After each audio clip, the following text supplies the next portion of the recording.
Hello, Happy New Year from Right Side Broadcasting Network. I'm Robert McNeely. A joy to be back with you on this Monday, January 5th, 2026. We cover the latest from the Trump White House and President Trump really making a splash into the new year with that weekend raid upon Venezuela, a strike that we saw very reminiscent of 1989 in the Noriega case and Panama with that former dictator being extradited to the United States. Nicolas Maduro, his wife as well, facing a judge this morning in New York City in District Court. Alvin Hellerstein, the federal judge appointed, now is at 92 years young by the 42nd president of the United States, Bill Clinton. Barry Pollock, a very high profile attorney, will be representing the now former president of the Venezuelan country, the dictator, and as many see it, being indicted on conspiracy, weapons charges, and also trafficking of cocaine, among other drugs, into the United States. So someone that is seen as really a criminal gangbanger by those here in America, at least by our Department of Justice, our CIA, in a military operation that extradited the leader of Venezuela with 150 planes going in the dark of night on that Friday raid into the early morning hours on Saturday, January 3rd.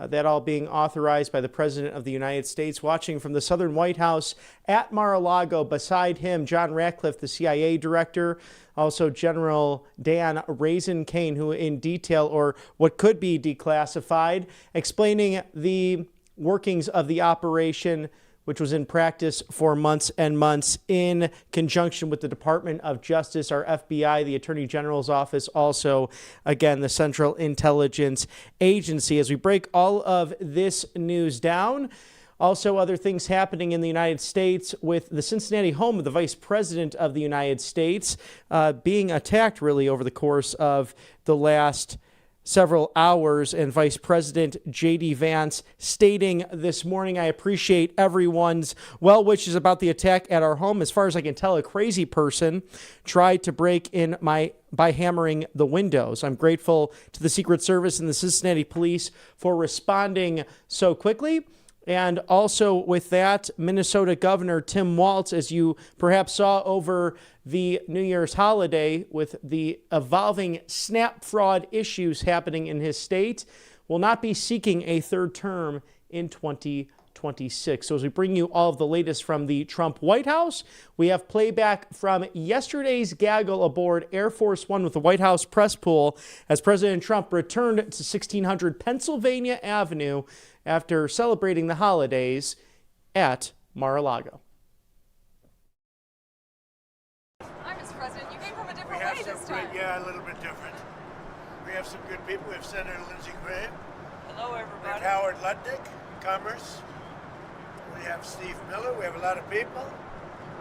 We have Aaron. We have a lot of people. Go ahead.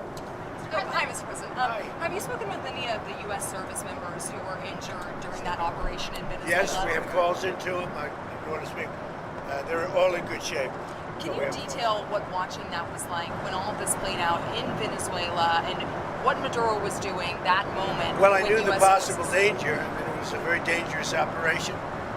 It was amazing that we had a few injured, but all are in good shape right now. But I knew there was great danger. You got off a helicopter. The helicopters were being shot at. They got on the ground. They're amazing talent and tremendous patriotism, bravery. The bravery was incredible. Lindsay, they got off the helicopter and the bullets were flying all over the place. As you know, one of the helicopters got hit pretty badly, but we got everything back. Got everything back and nobody killed. The next question is who's in charge of Venezuela right now? Have you spoken to the newly sworn-in president there, Rodriguez? And what are your thoughts on the entire situation when you said the U.S. would run Venezuela? We're dealing with the people. We're dealing with the people that just got sworn in. And don't ask me who's in charge because I'll give you an answer and it'll be very controversial. What does that mean? It means we're in charge. Have you spoken with her? We're in charge. Have you spoken with her? No, I haven't, but other people Do you want to? Yeah, at the right time I will. Did the U.S. give Delcy Rodriguez any guarantees in exchange for cooperating No, with your no, administration? but she's cooperating. Are you going to demand free and fair elections in the short term in Venezuela? Well, it depends. When you're talking, we have to do one thing in Venezuela: bring it back. It's a dead country right now. It's a country that, frankly, we would have been if I had lost the election. We would have been a dead country. We would have been Venezuela on steroids. Venezuela right now is a dead country. We have to bring it back, and we're going to have big investments by the oil companies to bring back the infrastructure. And the oil companies are ready to go. They're going to go in. They're going to rebuild the infrastructure. We built it to start off with many years ago. They took it away. You can't do that. And you can't do that with me. They did it with other presidents. How soon do you think an election can take place in Venezuela? How soon can an election take place?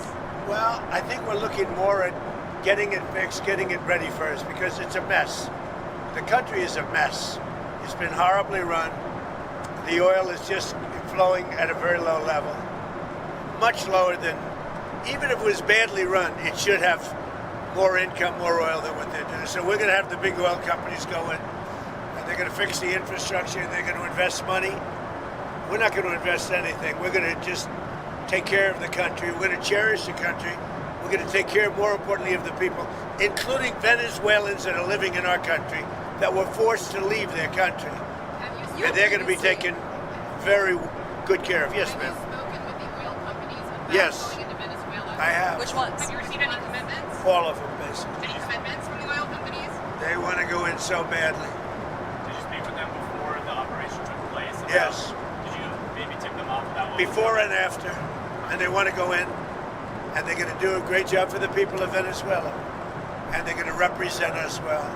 What happens But to the infrastructure is rusty, rotten, most of it unusable. It's old, it's broken. You see pipes laying all over the ground. Nothing's been invested for years. Chevron's in, as you know, they've done a good job, but even they haven't been in a position to invest money because they're at a month-to-month basis. What happens to the They're only there because I wanted them to be there. Yeah, are there any contingencies in case the military in Venezuela is unhappy with the U.S. and the way it's running Venezuela? Do you guys have plans for anything? So Venezuela thus far has been very nice, but it helps to have a force like we have.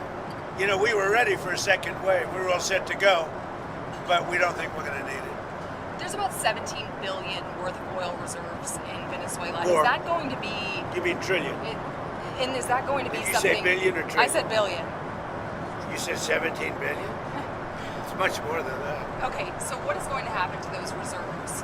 Well, we're going to run everything. We're going to run it, fix it. We'll have elections at the right time. The main thing you have to fix, it's a broken country. There's no money. There's inflation. Like we would have had, if I didn't win this election, we would have been Venezuela on steroids. Lindsay would know that. You might say something on that because we were talking before. We would have had a doubling up of very bad things that cost us a lot of money, like welfare, frankly. We wouldn't have had jobs. And instead of having $18 trillion in, we would have had at least $5 to $10 trillion leaving the country. So our costs would have gone up, and all of the money we're setting a record. It's long broken. And that's it. That's after 10 months. We haven't included the 11th month yet. So we think we're going to hit over $20 trillion. The all-time record is 3 by another country known as China. About 10 years ago, they did 3. We're going to do close to 20 trillion. By the way, there has never been anything like this ever before.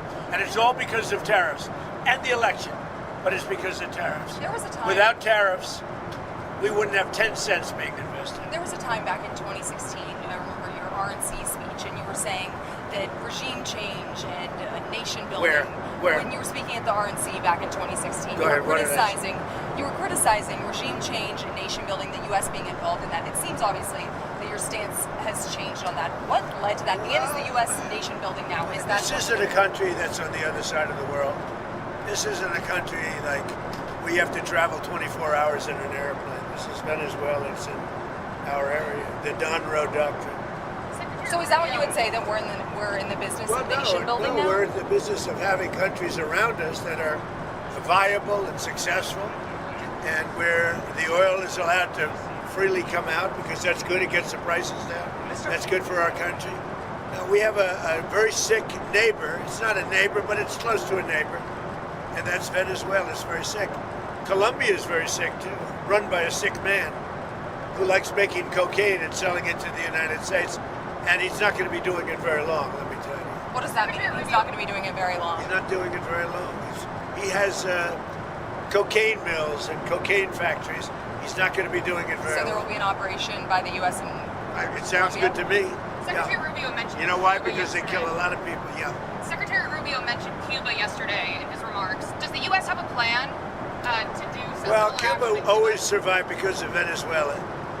Now they won't have that money coming in. They won't have the income coming in. You know, a lot of Cubans were killed yesterday. You know that. A lot of Cubans were killed. Do you know how many? The bodyguards. No, they're looking, but there was a lot of death on the other side. No death on our side, but there was a lot of death on the other side, unfortunately. But a lot of Cubans were killed yesterday, trying to protect him. There's been protesters killed in Iran. You said we were locked and loaded, ready to go. What is the line there for when the U.S. is going to get involved in those protests? We'll take a look. We're watching it very closely. If they start killing people like they have in the past, I think they're going to get hit very hard by the United Can I States. just Is add that- something? So when he first got elected in January, we met, biggest comeback ever. We talked about You think so, really? I didn't feel it was a comeback, actually. so Because the first one the, was... the bottom line is we talked about a drug caliphate in our backyard. We had Venezuela, we have Cuba, we have Colombia in our backyard. And these three countries have been condemned ever since I've been in politics. Joe Biden put a $25 billion bounty on Maduro's head. Chris Smith, today he got inaugurated, said, I hope Trump will hold Maduro's feet to the fire. You did. So what has he done? He's going to clear our backyard of a drug caliphate, countries run by narco-terrorist dictators who murder, rape, send drugs into our country to kill thousands of our citizens. To my Democratic friends, you should be celebrating this. When bin Laden went down, I was the first to applaud President Obama. This was one of the most sophisticated military operations in the history of the country. What they were able to do was amazing. They knew we were coming. We had a good part of the Navy, and they were able to capture this man alive. No military in the world could have done it. And as to this commander-in-chief, he did something people talked about doing. You just wait for Cuba. Cuba is a communist dictatorship that's killed priests and nuns. They've preyed on their own people. Their days are numbered. We're going to wake up one day, I hope in 26, in our backyard, we're going to have allies in these countries doing business with America, not narco-terrorist dictators killing Americans. This is a big frigging day. And everybody in the world is thinking differently than they were just a few days ago because of what you did. Do you think you're going to? By the way, you mentioned something that's interesting. Lindsay mentioned bin Laden. I wrote about bin Laden 1 year before the attack on the World Trade Center. And I said, you got to go after bin Laden. It was in my book. And very few people want to say that, but it was in my book. You know that, I think. You've actually talked about it. But if they would have listened to me, they would have taken out bin Laden, and you wouldn't have had the World Trade Center tragedy. Yeah, this is certainly going Did you know that? I predicted bin Laden. I learned something every day. No, but did you hear that? Well, I you didn't know now. that? I just heard it Yeah, right no, now. I wrote a book. It was 1 year before the attack that the book came out, and it talked about, there's a whole page, a whole section dedicated to a guy named bin Laden who's a bad guy who you have to take out. So I'll get the book. But right after the election, he told me, I'm going to clean up our backyard. Now, this was before he took office. This is one of the president's priorities, is to make sure that people in our backyard, narco-terrorist states, will not continue to kill Americans without the number of people that will be alive today because Venezuela will be in different hands is going to be tens of thousands. This is something to be celebrated, And not whether you just- like him or not. Not just Venezuela. It's what's coming out of Venezuela Yes. in the form of ocean-going and Gulf-going and sea-going boats. Every time we knock out a boat, and we've done a lot of them, we did 3 over the last few days. They're very rare now. You don't see too many of them. Hard to recruit. But drugs by sea are down 97%. Think of that. And now we're going to stop them by land too. The land is easy. We had to do the sea before we did the land because it just works out. Yeah, you were just talking about the land, but it sounded like And, you laid and by out. the way, you have to do something with Mexico. Mexico has to get their act together because they're pouring through Mexico, and we're going to have to do something. We'd love Mexico to do it. They're capable of doing it, but unfortunately, the cartels are very strong in Mexico. I remember one time you actually, speaking of Mexico, I asked you about Claudia Sheinbaum, and you told me at one point you had offered to send U.S. troops into true, I did. Mexico to combat drug trafficking there. Is that something you Well, have I like spoken to her Claudia. about? I think she's a terrific person. I would say every single time I talk to her, I offered to send troops. And she's just not willing? She's concerned. She's a little afraid. The cartels are running Mexico. Whether you like it or not, it's Like not it or nice to not. say, but It's the a fact. cartels are running Mexico. And speaking of those U.S. troops, I mean, one thing that Americans and a lot of people are wondering, you just sounded like you weighed out another strike, another land strike at least in Venezuela. You sound like you weighed that out. But Well, we didn't need it. but- We were prepared to do a second strike if we needed. We're totally prepared. but that's off We're the still table. prepared. That's off the table now. No, it's not. If they don't behave, we will do a second strike. Will you demand The that question is Venezuela- the American troops, are they going to be on the ground? They're doing any kind of peacekeeping? I think Americans are very... Depends. It depends on what happens. It depends a little bit on the new administration, if you want to call it. So if you see that pushback from Rodriguez and ultimately... Well, I don't think there was pushback. I think that She frankly, called it... well, you know, you hear a different person than I hear. Really? So you have spoken with her? We talked to them, yeah. Oh, you did speak. They've been very good. Because she called it kidnapping of Maduro. It's all right. It's not a bad term. Go ahead. Now, are you going to demand that Delcy Rodriguez let opposition figures return or free any political prisoners? We haven't gotten to that yet. Right now, what we want to do is fix up the oil, fix up the country, bring the country back, and then have elections. Now, is it fair? We better bring the country back. Otherwise, you're just going to have a mess that's so bad. It was really bad. It's going to get a lot worse unless we go in and fix it. Is the U.S. going to reopen its embassy in Caracas or get the DEA? We're thinking about it. We've been asked to do it. You We've had... actually been asked to do it. Do you think the You had Putin and on the phone, of course, and then Zelensky at Mar-a-Lago. Yeah. You told me that Numerous times. You told me that your New Year's resolution was peace on earth. Do you think that 2026, if you could set a deadline of when the Russia-Ukraine I don't war, do deadlines, but I would say that, like as an example, Thailand and Cambodia. well, where I does was it- very where does proud it of that. actually Wait a stand minute. And they between started Russia- up again and they got it solved. Where does it I give actually myself 1/4 of a point for that. So now I'm 8 1/4 points because they started up Thailand and Cambodia and now it's okay. So where does it actually stand between Russia I think and we'll have a Ukraine deal right now? at some point, hopefully in the not too distant. So I don't know if you saw the numbers just came out. 30,000 soldiers were killed Month. this current month. And there was that intelligence. 30,000. 27,000 the month before. You and Senator Graham discussed additional Russia sanctions. We discuss it all the time. There's nothing else I talk to him. I don't consider him very exciting to talk to, except when we're talking about legislation. And we talk about legislation all the time. You think that's an exciting relationship? It's not. But we talk a lot about legislation, and we have great legislation coming. You want to tell us? So the tariff bill, so here's what I believe. I don't think we could have secured the border without the threat of tariffs. I don't think we'd have a European trade deal without the threat of tariffs. So if you want to end this conflict, then put pressure on Putin's customers. He sanctioned the 2 largest oil companies in Russia, which is the biggest pressure anybody's put on Putin since the war started. But we have 85 co-sponsors to give this president. It's hurting Russia very bad, the sanctions. Oh, yeah. So this bill would allow. And India also is full. Yes, sir. So he put a 25% tariff on India for buying Russian oil. I was at the Indian ambassador's house about a month ago, and all he wanted to talk about is how they're buying less Russian oil.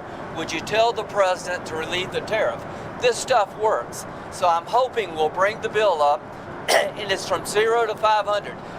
He picks the number, nobody else does.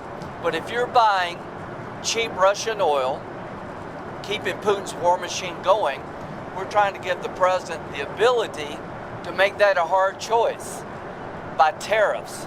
I really do believe that what he did with India is the chief reason India is now buying substantially less Russian oil. So I hope we pass this bill soon. And after They this, wanted to make me happy, basically. He wanted to. Modi's a very good man. Yes. He's a good guy. He knew I was not happy, and it was important to make me happy. They do trade, Yeah. and we can raise tariffs on them very quickly, and it would be People are very afraid bad of for that. them. All of that to say, you told me you weren't very thrilled. And I'll tell you something, the Russian economy is lousy. But what's really lousy is the Venezuelan economy. The Venezuelan economy Right. is, I think, the worst economy I've ever seen. If you look at inflation, things are doubling every day. Stolen blind. It's a disaster. We got to fix the country fast. President Trump, are there going to be any more? You said the oil companies are going to go in there. Are there any other companies that you've talked to about dealing with Venezuela? Maybe Mr. London could talk about that. Are there any other corporations, entities outside Many of oil? outside of the oil business. Like who? Well, the oil business, yes, but outside, yes.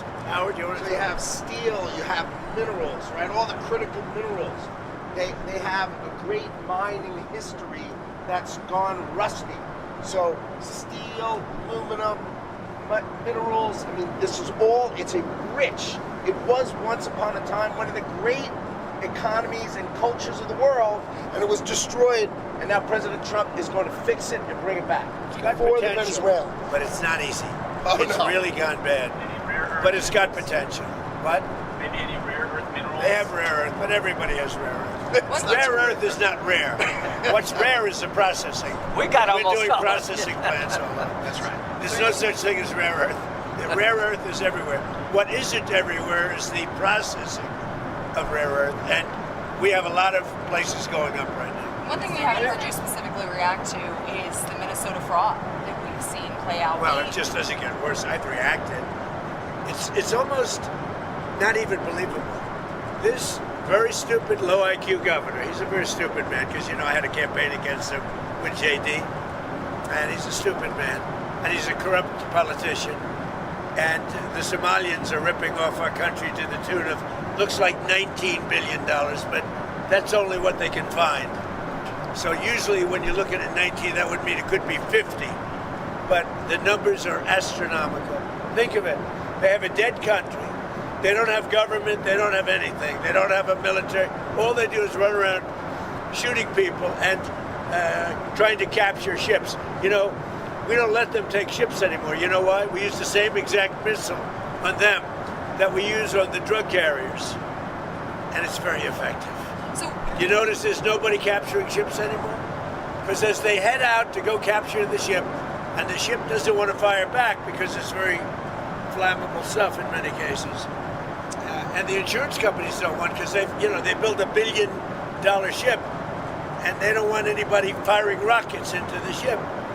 But we're hitting them so hard, and it's very similar. Same missile system. It's called deadly accurate.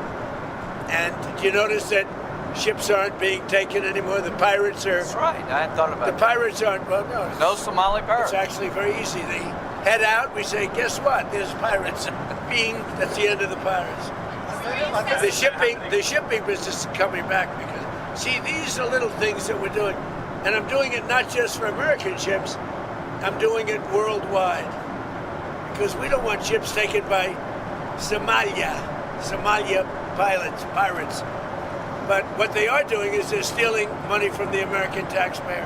And every one of them should be forced to leave this country, including Ilhan Omar, who's a total crook. And she's one of the leaders of it. Not the only, because she's not that smart. But think of it. $19 billion at least they've stolen from Minnesota and from the United States. It's actually more from the United States, because Minnesota puts in, and we're not going to pay it anymore. We're going to have Waltz go pay We're not going to pay them, and we're not going to pay California, and we're not going to pay Illinois with that big slob of a governor that they have that doesn't want. You know, we brought down crime by 25%. He didn't do anything. He's not doing anything. But they want us to leave. He had a day where they had 17 murders, not too long ago. 17 murders and 77 people shot, but 17 died. And then he talks about, oh, we can handle it. He can't handle it.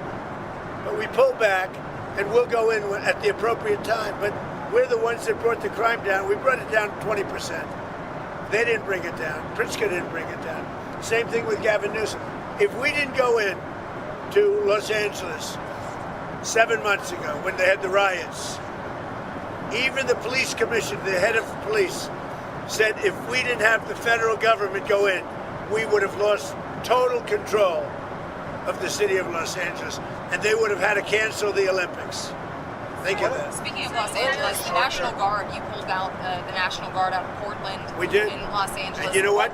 Do you know that Portland, we got it down to almost no crime? Do you know that? But we pulled it out. We had a Supreme Court decision. We can go back. We're allowed to go back in.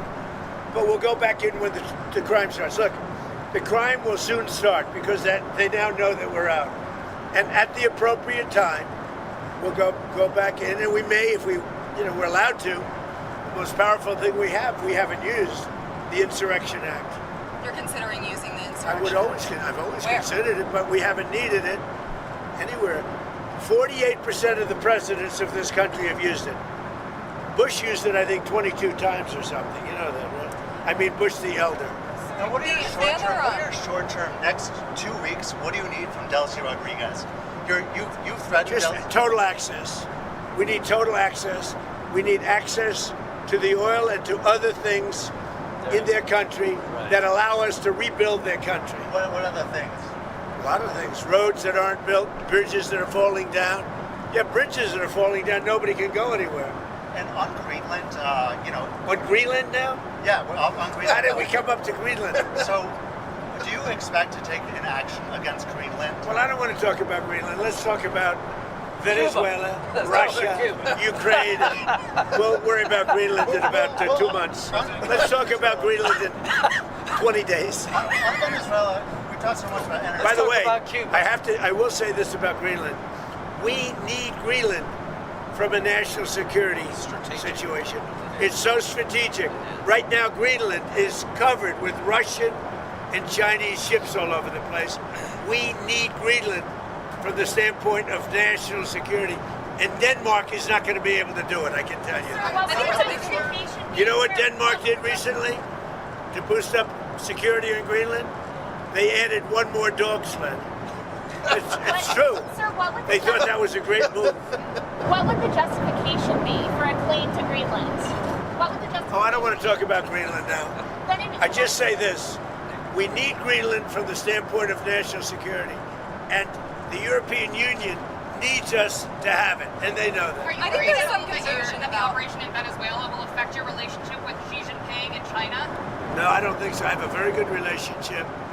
We have the power of tariffs, and he has other powers on us. Are you still planning to travel to see him in April? Yeah, I'll be going in April. I think there's some confusion from Americans and maybe the community in the world when it comes to what you said about Rodriguez earlier today in a phone interview. You said that she would face the same fate, if not worse, than Maduro. But it sounds like you're talking to her on the phone and wanting to work Not with me, her. my people are And the you same thing. are considering her in power. Can you just clarify where you stand on Delcy Rodriguez I right don't now have being in I don't power? have to tell you. I just say that she will face a situation probably worse than Maduro, because Maduro gave up immediately. So she could also He raised his capture- hand, he gave up, and he did the right thing, but he gave up. So we were so effective, and it was so fast and violent. It was very violent, but we were so effective. He raised his hands, he gave up. What was the most violent moment during I don't the want to tell you. Did There are some bad moments, but there were some very violent moments. I don't want to tell you. you get a briefing at all on Maduro's first night in U.S. Yes. custody, and what can you tell us? I have a total briefing on every aspect of it, but I don't think it's appropriate to talk to the press about it. You'll find out. When it comes to him in court tomorrow, I mean, what's the end game here with Maduro? Does There he is just no rot end game. in We're a just US going to go prison? through a slog of a trial. The judge is very respected, Judge Hellerstein. He's a highly respected judge. We'll see how we do. The case it's infallible. And people are so happy with what we've done. You know, you go down to Miami, you go down to a lot of places, and they're all dancing in the streets of this country. Now, he was a rough man, killed millions of people. He killed millions and millions of people.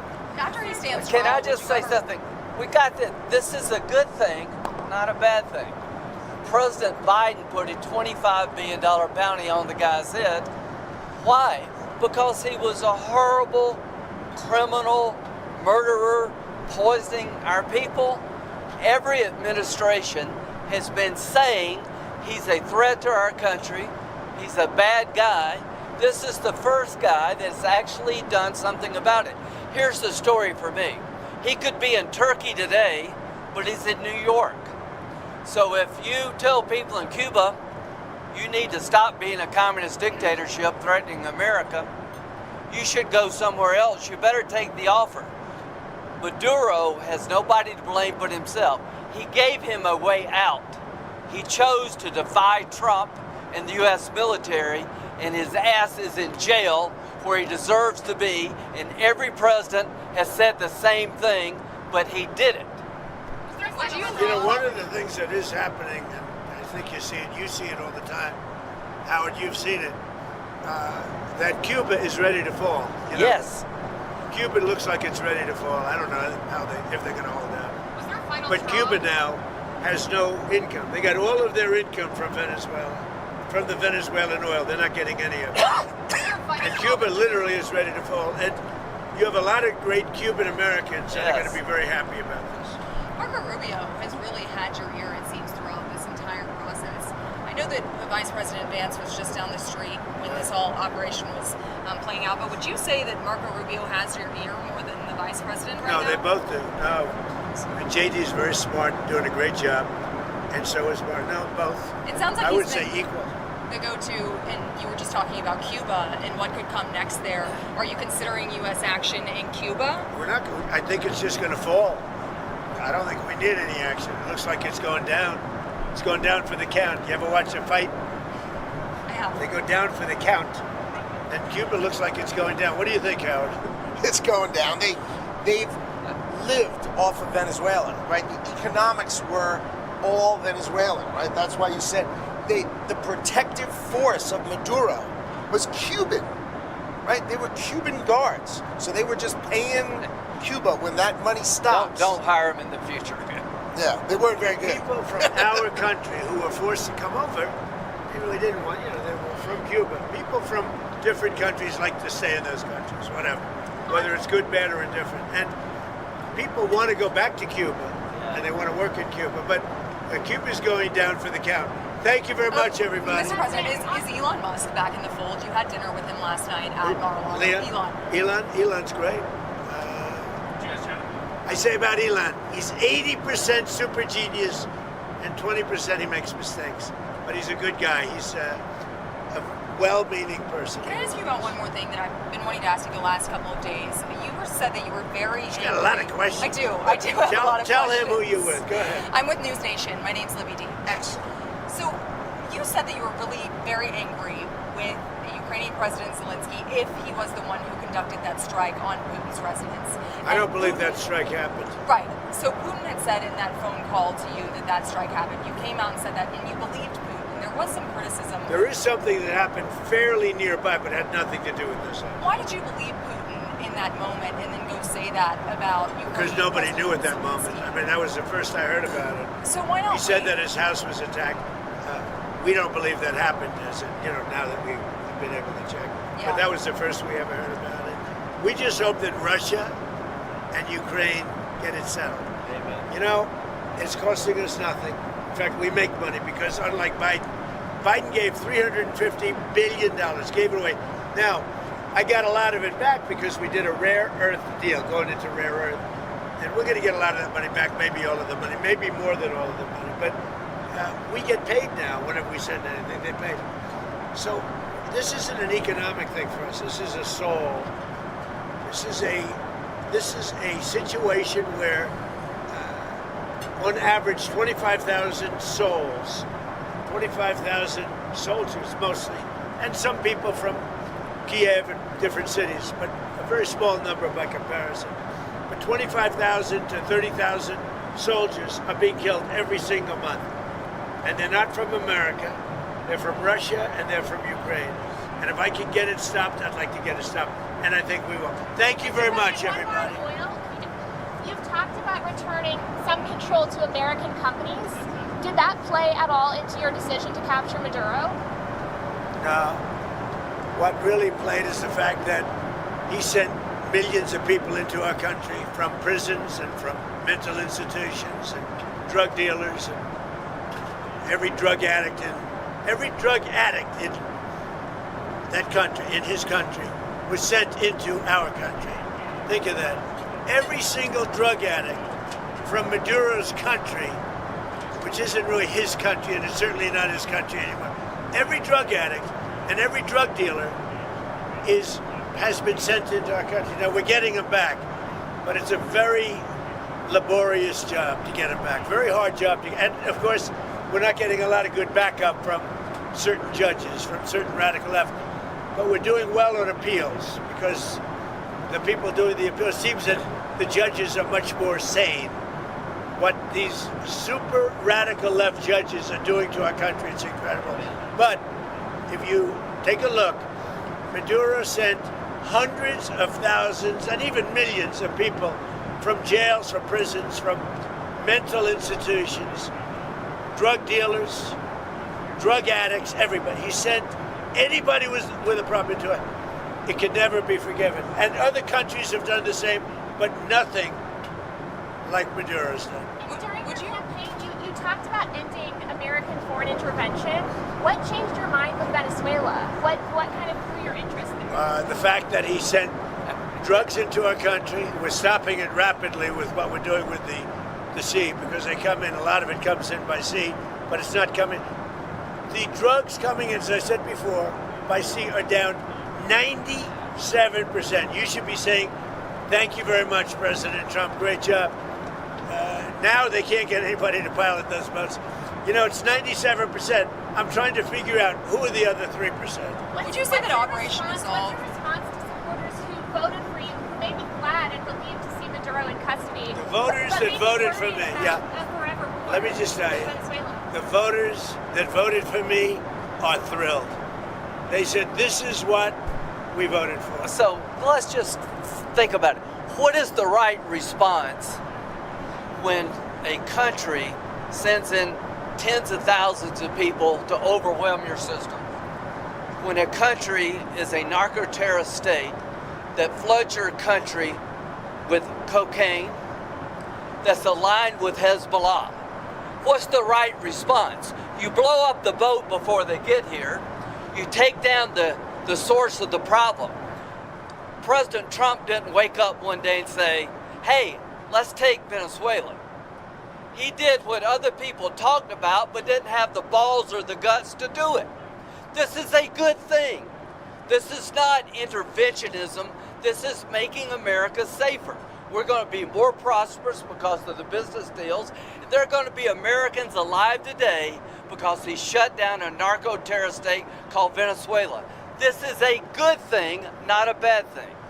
And the oil companies are going to go in and rebuild their system. They're going to spend billions of dollars, and they're going to take the oil out of the ground, and we're taking back what they stole. Remember, they stole our property. It was the greatest theft in the history of America. Nobody has ever stolen our property like they have. They took our oil away from us. They took the infrastructure away. And all that infrastructure is rotted and decayed. And the oil companies are going to go in and rebuild it. We're not going to spend very much money at all, if anything. But the oil companies are going to go, we're going to take our oil back. But we're going to also do things that, when you look at what he did, the drugs are terrible. But also terrible, he sent hundreds of thousands of people into our country that should not be here. And that means from prisons, that means Tren de Aragua, the gang, Tren de Aragua, that comes out of Maduro's country. He was very friendly with that gang. Well, they're having a hard time right now. You know, we had Tren de Aragua all over Washington, D.C., and they got the hell beat out of them.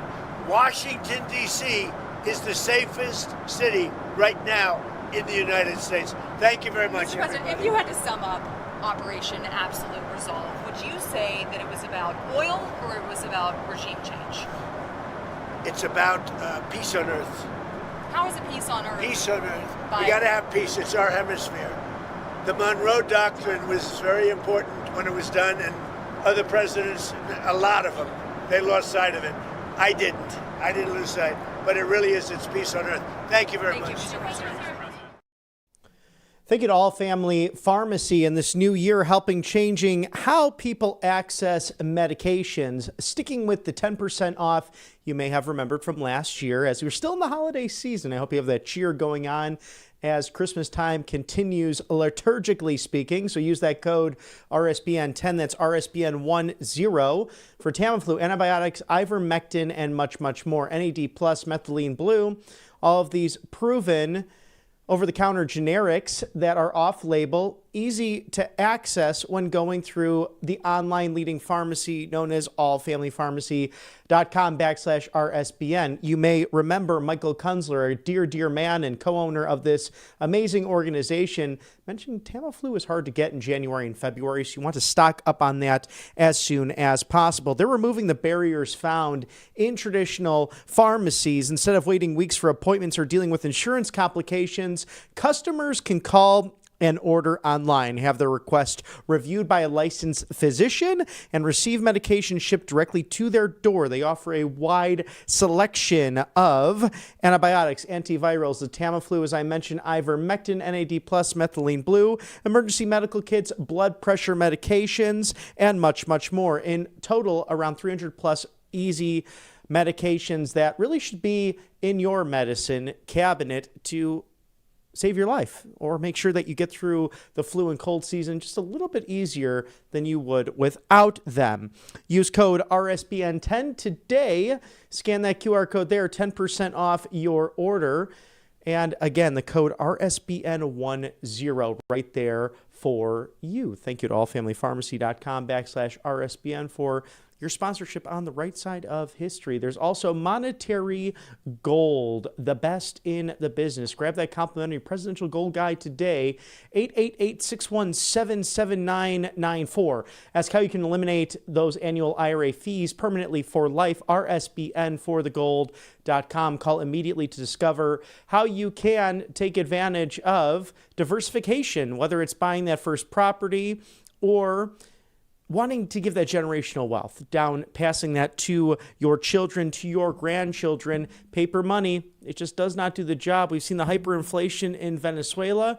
We've had inflation right here at home with the dollar losing its value by over 40% in purchasing power in the last 2 decades. So give my friends a call over at Monetary Gold. Scott Cheney will walk you through all of that from the West Coast Bureau in Los Angeles, California, 888-617-7994. RSBN for thegold.com. Don't be afraid of those IRA fees. If you qualify, they can get rid of those for you. And regardless, grab that complimentary presidential gold guide of number 45 and 47 right on the front of Monetary Gold. It's wealth preservation and securities. Call today. Do not delay. As we also thank our good friends over at the leading Venice.ai/RSBN. You might fear artificial intelligence, but there is no fear when it comes to this great app, because you might wonder about where do those conversations go, whether they be online, via text, emails. We've seen plenty of people get in trouble with emails and text over the course of the last 2 decades. Protect yourself through the App Store and Google Play with 20% off using code RSBN at Venice.ai/RSBN. Really the leading technology and application to protect you online, even with phone calls. As we have scammers, we have plenty of false spamming phone numbers that come on through these cell phones that we all carry nowadays. So protect yourself with Venice.ai/RSBN. Again, 20% off with code RSBN. You can find that at the Google Play Store or the App Store right there. So go check that out today, Venice.ai/RSBN. As we break down what's really an amazing wealth of news covering the latest from the Trump White House, there's no slowly going into 2026. We're diving into it quick with the spokesperson from the Lincoln Media Group. It is Driana Sixto. Thank you for joining us. Happy New Year. Always a pleasure to have you, because you probably saw right on the ground outside of Miami, Florida, Doral, these Venezuelan Americans celebrating what took place over the weekend.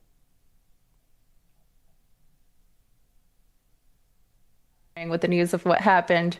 And so I picked up a camera, my little mini mics, and I headed out to the heart of the Venezuelan exile community outside of Venezuela, and that is in a city called Doral, Florida. That's also where President Trump has one of his properties, the Trump Doral, which is like a golf center, and there's a little restaurant there called El Arepaso. It's very well known, and so I was there from morning till nighttime. No slowing down of people coming by to join in on the celebrations, either stopping in and getting off their car and celebrating and dancing, music, everything, as well as cars lined up on the street just passing by with their horns honking, getting pots and pans and knocking on them. That's a very Hispanic way of celebrating things. It was just a very high energy day, the entire day, and I was able to speak to Venezuelans in person, interview a lot of people that were extremely emotional, and extremely thankful to the Trump administration for what they have done. And Driana, you have quite a great look at this, given your Cuban ancestry and being a product of South Florida. But from Chile to Spain, all the way to Doral, we see these celebrations happening throughout the world, throughout the Western world, especially with the exception, I guess, of President Claudia Sheinbaum of Mexico, who, as the president has put it, seems to be in the control of, or controlled by, the cartels there in that Central American country. Well, North America technically, but it seems to become more third world as the days go on. With your Cuban ancestry and the fact that 8 million exiles, refugees really have come to the United States from Venezuela directly, are there concerns that it seems as if the casualties from the other day, the operations, really were Cuban bodyguards, not necessarily Venezuelan? So it seems as if the small island nation, that government was really controlling or in cahoots with the now former President Maduro. Absolutely. And this is something that Cubans have said for a very long time. Cubans that are anti-Castro and anti the communist government, which is the grand majority of people, is that Cuba is kind of the root of all of the problems and all of the expansioning of these communist regimes in the rest of the region and the rest of the hemisphere. Cuba, unfortunately, has a lot of backing by, Russia historically, and not just that. The government, the tyrannical government, uses its people almost by force as peons to be exported elsewhere, wherever it is that they want to increase their influence. For example, doctors, right? People say, oh, Cuba's so great because it has great medical programs and whatever, and they send their doctors out everywhere. There's plenty of videos out there of these people that have escaped the regime saying that they're basically slaves, they've got to do it. It's not like they're just being gracious and want to go anywhere else and work for free, right? They're using their people as slaves. And I'm not surprised to hear that there's a lot of people that were helping Maduro stay in power because they were pretty much given or lent out to them by the Cuban dictatorship. And so that's why a lot of the Cuban American community was very excited about the news, because they were really hoping that Cuba is next to fall. And President Trump mentioned that Cuba is probably next, because to receive what Cuba got back out of all of their help was definitely oil. And now that the US is in control of that, they have been cut off. And now they're going to have a lot less influence in the region. And hopefully, this does kind of cut the head off of the snake, so to speak, because unfortunately, yes, Cuba, well, specifically the Cuban regime, not the people. We've got to differentiate the two because the people really wish that they did not have this dictatorial communist government above them. But, you know, many years back, unfortunately, the first thing that the regime did was confiscate all the guns and kill everybody in opposition to them. And so it has been very difficult for the Cuban people to fight back against its government. And so they have kind of been at the mercy of everything that has been going on. And everybody is extremely happy for the Venezuelan community and the fact that now they have a glimpse of hope for a rebuilt future and a rebuilt country. But also they're really hopeful that Cuba is next in that pattern. There seems to be a rich irony to this, Driana, as if you really break this down, $110 billion of an oil industry, or even billion barrels, could be produced a day if we go back, let's say 25 years or so, to when American companies were really operating and doing well with a free and democratic Venezuela not so long ago, until the 1992 revolution. Right now, 700,000 barrels per day of 300 billion barrels of proven oil underneath the ground in Venezuela. So roughly 0.8% of the output, as this individual and his wife being brought to justice with the last thing they saw before touching American soil via helicopter, the Statue of Liberty. I thought that was really amazing, as we saw a Democrat socialist being sworn in at midnight by Letitia James in New York City, of course, Mayor Mamdani, and then for the public, swearing in was Senator Bernie Sanders of this new, robust form of socialism, as they put it. What are your thoughts of that within a matter of hours, just to see the two? It's extraordinary contrasting of what's happening with Democratic Party here in America and the Republican Party as well. Yes, I think that we're not using the right labels, or Mamdani is not being honest in using his label. He's a Marxist. He is a full-on Marxist communist. That is what matches up to his ideals, to his beliefs, to the policies that he's proposing and that he would implement if there were not a constitution to kind of rein him in on certain things. But he is a full-blown Marxist. Even Fidel Castro himself said that he is not a communist. There is a famous video footage that you can find on YouTube of Fidel Castro saying, "We are not communists." That's how they get their foot in the door. But they have the same exact ideology. And I really hope that it is not through trial and error that the American people learn the same lessons that Venezuelans have learned, that Cubans have learned. Unfortunately, Cubans didn't have much of a choice in the matter. Fidel Castro took power through a coup, and a lot of Cubans in the exile community warned Venezuelans to not elect a communist, a socialist, back in the day when that was an option with Hugo Chavez. If you guys remember, he was the first person to really usher in this socialist regime. And the reality is that you can vote for socialism, but in pretty much every time historically, you have to fight your way out of it. And there's blood loss to recover a lot of the freedoms that you once had. And we're really hopeful that that does not happen here in the US. That's why you see a lot of Hispanics be so vocal and be so politically involved here in the US, because this is pretty much the last stand, right, for freedom and for capitalist values in the entire world. And we thankfully can have influence in other places too now. And now I think it's up to the Venezuelan people really to rebuild their country. That is not something that we can do, from A to Z. I think it's up to them to take reins of the project that is rebuilding Venezuela. I think that there's still a lot of patriotism for the country of Venezuela within the exile community here.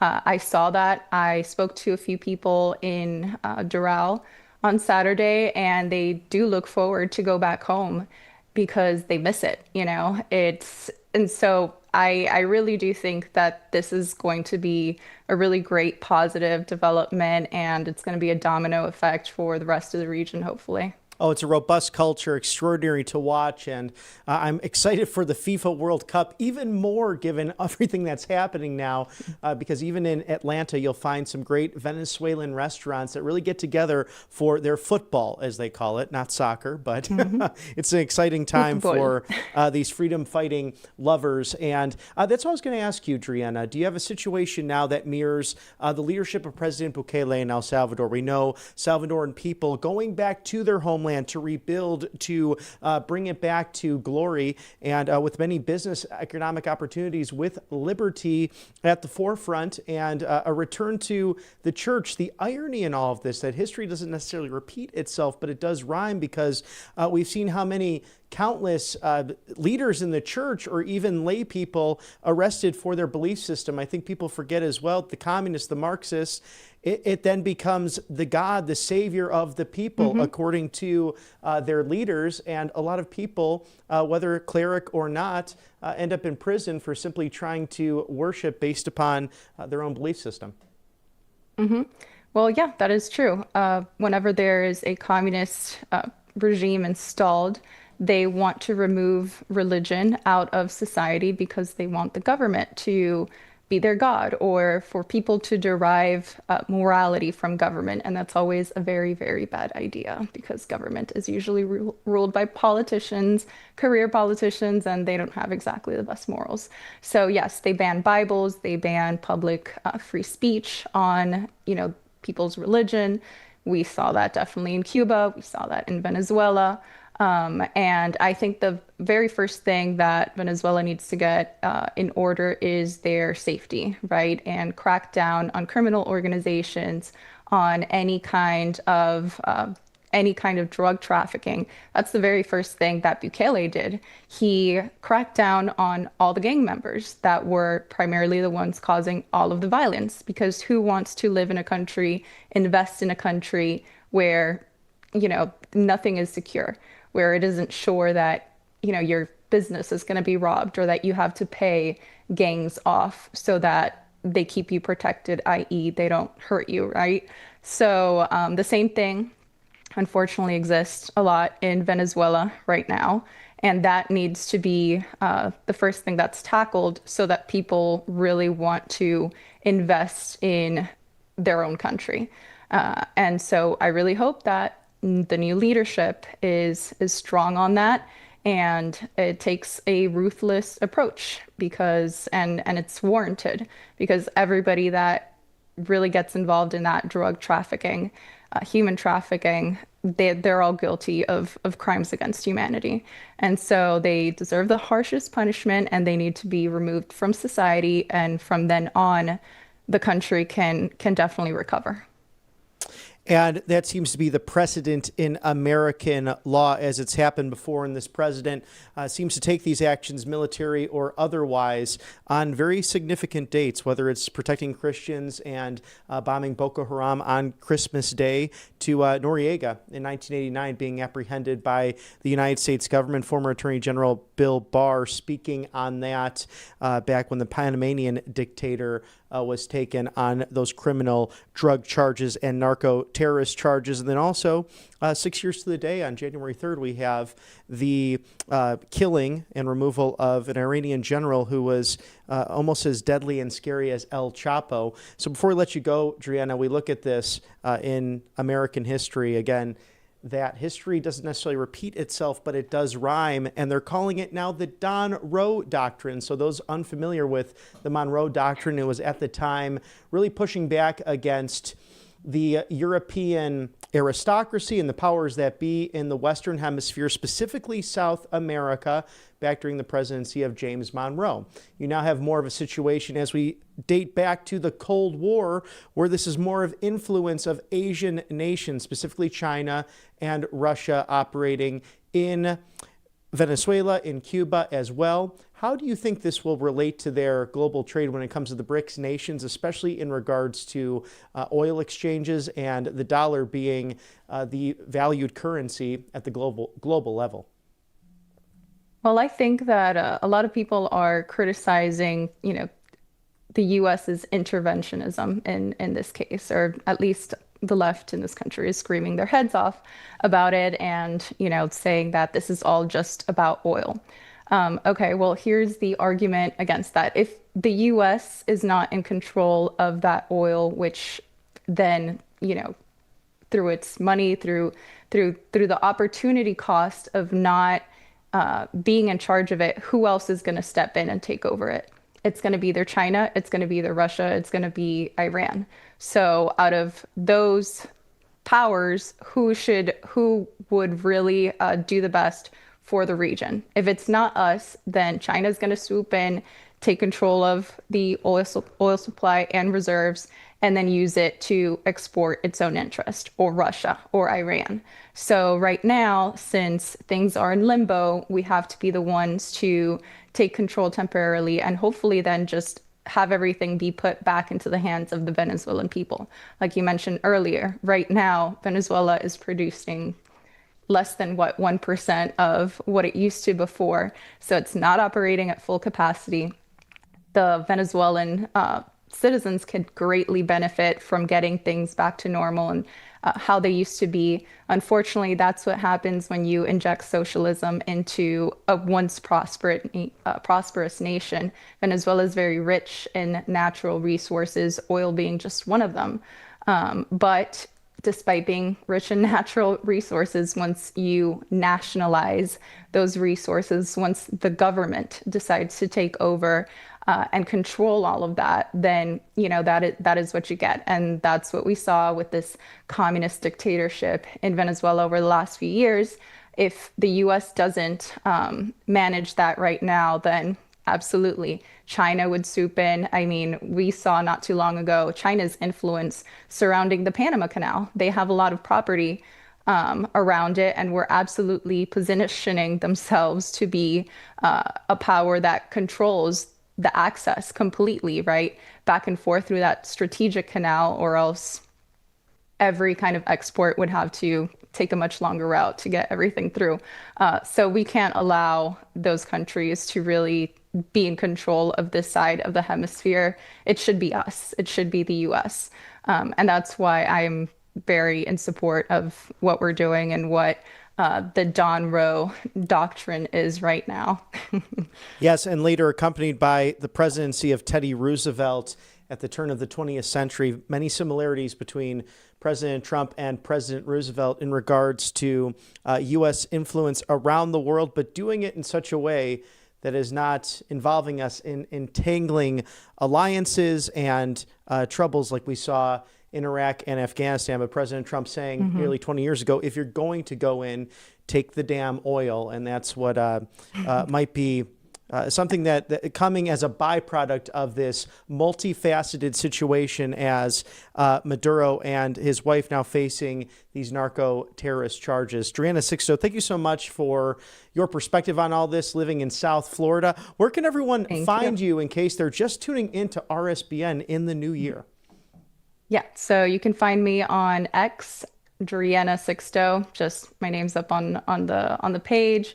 On Instagram, on YouTube, I'm going to be posting a lot of content there. Also follow Lincoln Media Foundation on all of the platforms. We're going to be putting out a lot of content in Spanish since I'm the Spanish media director as of last year in November, and it's going to be an exciting year. What a way to start it off, right? First week of January. Oh yes, no slowing down, and congratulations on the new role. We look forward to collaborating with you in this midterm season that I'm sure is going to shape up into what the Democrats now seem to be doing, defending big government socialism and narco-terrorists. It's really, it writes itself in so many ways. Driana Sixto, thank you so much, spokesperson for the Lincoln Media Foundation. We will see you again very soon on the right side of history. Thank you. See you soon. And as we cover the latest from the Trump White House, thank you for angelpaste.com. These are one of my favorite folks, still using their great products there at angelpaste.com. They're out of Spring, Texas. They're off the Gulf of America, and they are Christian-owned. They hire veterans, very good people. And the Vitamin B Original, the Miracle Cream, you have to try this out because it's good all days throughout the year, all 12 months, but it's especially nice during this winter season when that air can get kind of thin, damp, or dry, depending where you're at, and it takes really a toll on your skin. Also, the orange option, vitamin C infused, non-GMO, no chemicals, both fantastic for this time of year. But go check out all of their amazing products, also their natural facial spray over at angelpaste.com. There is mypillow.com/RSBN. The CEO, now a candidate for governor of Minnesota, our dear friend Mike Lindell, who I'm sure will have many commentaries and perspectives on the SNAP fraud abuse taking place in Minnesota, Maine, Illinois, among other states in our union, but seemingly leading to the dropping out of the current governor, Tim Walz, to not run for re-election. But besides all of that political talk, make sure you visit mypillow.com/RSBN for over 2,000 different products there on that site. A great code, RSBN, easy to remember to use all of that, whether it's the MyPillow 1.0, the 2.0, to the Giza Dream Sheets, everything made right here in America. I love that 1.0 pillow. I also have the My Slippers, the My Coffee as well, a free and fair trade option. Quite delicious to get your day started. So whether it's the morning or the evenings, you can make them slightly better with mypillow.com/RSBN. Thank you to Mike Lindell, our dear friend there. Also, if you like what you see here, your go-to live desk, which is not slowing down. If you've been with us since the earlier edition of the broadcast beginning roughly 70 minutes ago, you will find that we play everything for you, including the gaggle from last night. President Trump leaving from Mar-a-Lago back to 1600 Pennsylvania Avenue after the holidays. We do not edit, cut, nor put short the press briefings. We bring everything to you. Your 45th, 47th President of the United States, the 50th Vice President of the United States, the 119th Congress in real time. Feel free to donate to us if you'd like to send a check or a money order to 1550 Opelika Road, Suite 6, Box 344. It's the loveliest village on the plains, Auburn, Alabama, 36830. That's 1550 Opelika Road, Suite 6, Box 344. Auburn, Alabama, 36830. You can also send in that digital asset of yours via on the screen right there for you with clips from last year. Get ready for this midterm. It's going to be an extraordinary experiment in, are we going the capitalist route? Are we going a communist route? The lines have been drawn. Common sense versus big government socialism. We have seen it, as we will have guests here for you to break it all in real time at your go-to live desk and rally network here at Right Side Broadcasting Network. We will take a quick commercial break for further sponsorships on this Monday, January 5th, 2026. Thank you for joining us, and we will see you again in a couple of minutes. Welcome to Right Side Broadcasting Network, your trusted conservative news outlet. At RSBN, we deliver the truth when the mainstream media falls short. Since 2015, we've proudly broadcasted every single one of President Trump's iconic MAGA rallies, bringing you the excitement and energy live before anyone else. By watching RSBN, you get an unfiltered front row view of the action on the ground. We interview the crowds to give a voice to millions of Americans just like you. We show you President Trump's speeches in their entirety, free from interruptions and censorship. We cover the stories that matter to you with the integrity and passion you deserve. Thank you for choosing RSBN as your home for America First News. Together, we stand strong, united, and informed. So join us and be part of the right side of history. Hey y'all, y'all. It's Silk from Diamond and Silk Chit Chat Live. Look, don't forget to watch my show right here at Right Side Broadcasting Network. And I want you to support Right Side Broadcasting Network. It's imperative that you do so, okay? Bye-bye.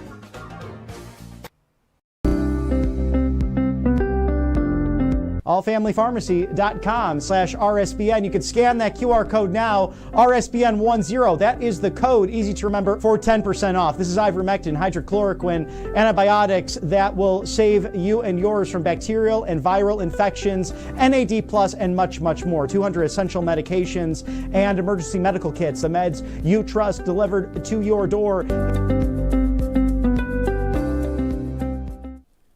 Welcome back to Right Side Broadcasting Network on this Monday, January 5th, 2026. Thank you for joining us, your go-to live desk as we cover the latest news from the Trump White House. I'm Robert McNeely. As if you are on vacation or if you were living under a rock on January 3rd, 2026, the United States carried out an Operation Absolute Resolve. It was a coordinated strike effort, a multi-domain operation that resulted in the capture of Nicolas Maduro, now the former president, and his wife, Cecilia Flores, of the country of Venezuela. Now, the operation lasted roughly 2.5 hours and involved more than 150 United States aircraft, special operations forces, intelligence and law enforcement elements, cyber and electronic warfare capabilities, and naval support. Now, Maduro and Flores were transferred to United States custody and flown into New York City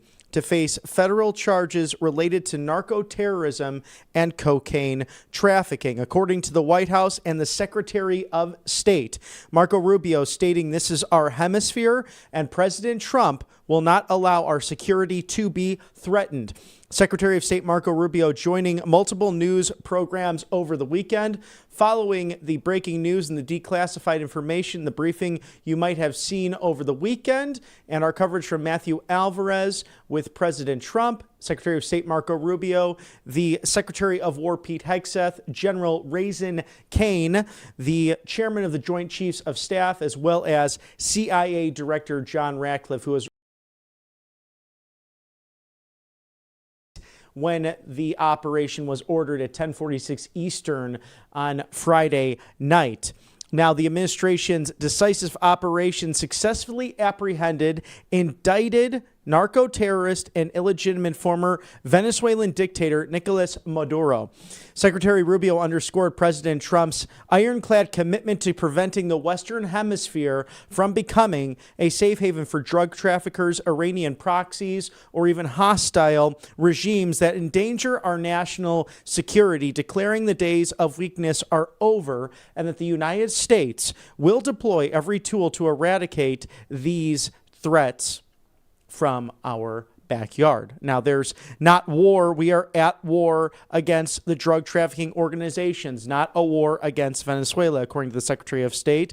He also mentioned that this is the Western Hemisphere. This is where we live, and we're not going to allow the Western Hemisphere to be a base of operations for adversaries, competitors, and rivals to the United States. The first steps are securing what is in its national interest of the United States and also beneficial to the people of Venezuela.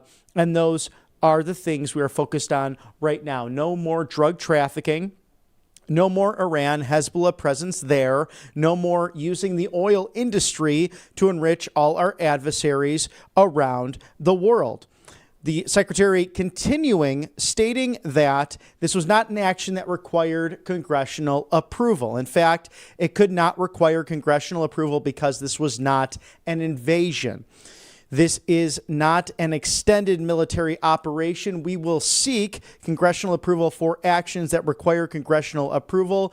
Otherwise, they'll get congressional notification. And that actually happening this week with the Gang of Eight, once the secretary was a member of that during his tenure as a United States Senator from Florida. with the high-ranking officials within the United States Congress. So leadership on both sides of the aisle, including the Gang of Eight in both chambers, will get a full briefing, with every member of Congress receiving that briefing by sometime next week, as part of some elements of this operation still classified, but much of it being declassified within the span of roughly 12 hours, if you did see that press conference over the weekend. The whole foreign policy apparatus thinks everything is Libya, everything is Iraq, everything is Afghanistan. The Secretary of State also sharing that this is not the Middle East, and our mission here is very different. This is the Western Hemisphere. Also, the Secretary of State mentioning that the first Trump administration, the Biden administration, and now the second Trump administration really being and agreeing upon Nicolas Maduro and his operations in Venezuela. Quote, in the Biden administration, they had a $25 million reward for his capture. So we have a reward for his capture, but we're not going to enforce it. That's the difference between President Trump and everybody else. President Trump did something about it. And Secretary Rubio continuing that Maduro is not just an indicted drug trafficker. He was an illegitimate president. He was not the head of the state. I continue to see these media reports referring to him as President Maduro and the head of state. He was not the head of state. And roughly 50 nations now echoing that, including the European Union and the UK Prime Minister Starmer and President Macron of France, all celebrating this apprehension of this alleged narco terrorist. So many bipartisan voices, and those folks who might even be on the left side of history around the world celebrating this, with the exception notably of Mexican President Claudia Sheinbaum stating or claiming that United Nations charters would claim that this would be against international law. Of course, that being pushed back by the administration. President Trump saying he enjoys working with Claudia Sheinbaum, the president of Mexico, where they can, and that she's a nice lady, but flat out wrong on this. Them last being together at the Trump Kennedy Center in December for the picking and filing of the ceremonial World Cup first rounds, which the United States will be playing in Los Angeles come June. So we have a whole host of sports, music, culture, politics, and more in store for you in these midterms here in 2026. So be sure to like, share, and subscribe Right Side Broadcasting Network as we dive into what's already a full cycle and a busy news cycle right here in the new year. Exciting times. Now, Delcy Rodriguez, the vice president of Venezuela, who was appointed by Nicolas Maduro himself, is now the acting president, and some back and forth happening that President Trump and the administration being in contact with the current Venezuelan administration.